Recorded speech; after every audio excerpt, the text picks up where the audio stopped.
My name is Reynard Harrison.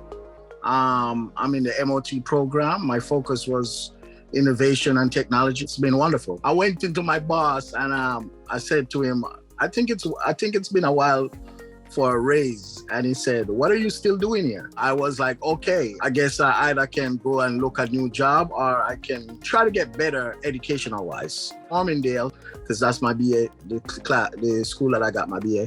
One of my dream school was NYU. And that's the only school I applied to.